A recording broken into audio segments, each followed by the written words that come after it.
Good morning అండి అందరికీ. So నేను చెప్పాను పోస్టులు తక్కువ ఉన్నాయి, ప్రిపరేషన్ ఆపదు అనేసి.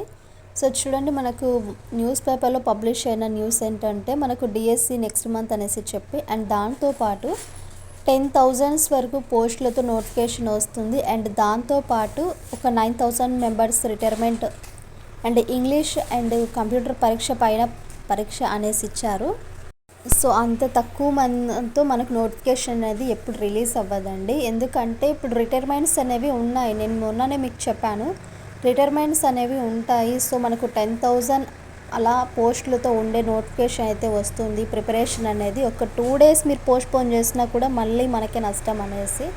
సో ఈరోజు అయితే మీకు క్లియరెన్స్ వచ్చింది. న్యూస్ పేపర్లో మనకు ఆంధ్రప్రభ న్యూస్ పేపర్లో పబ్లిష్ అయిందండి. సో ప్రిపరేషన్ అనేది కంటిన్యూషన్ చేయండి. అండ్ మీకు ఏదైనా డౌట్స్ ఉంటే మనకు నోటిఫికేషన్ వచ్చిన తర్వాత సిలబస్ కూడా వస్తుంది. సో మీకు క్లారిటీ వచ్చేస్తుంది ఏది చదవాలా అనేసి. ఇంకా నెక్స్ట్ సిలబస్ గురించి మీరు వరి అవుతున్నారు, సిలబస్ కూడా వస్తుంది జాబ్ క్యాలెండర్ వచ్చిన తర్వాత. అండ్ దాంతోపాటు మనకు ఎగ్జామ్స్ ఎప్పుడు ఉంటాయి అండ్ సిలబస్ ఏంటనేది కూడా ఒక క్లియర్ వస్తుంది. సో ప్రిపరేషన్ అనేది కంటిన్యూ చేయండి. 10,000 పోస్టులతో మనకు నోటిఫికేషన్ వస్తుంది. సో వరి అవ్వద్దండి.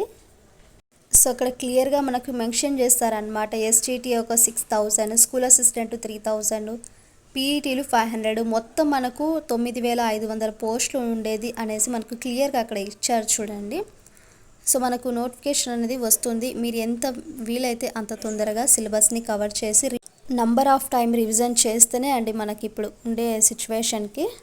సో ఇది మనకు మార్నింగ్ న్యూస్లో వచ్చిన ఇన్ఫర్మేషన్ అయితే.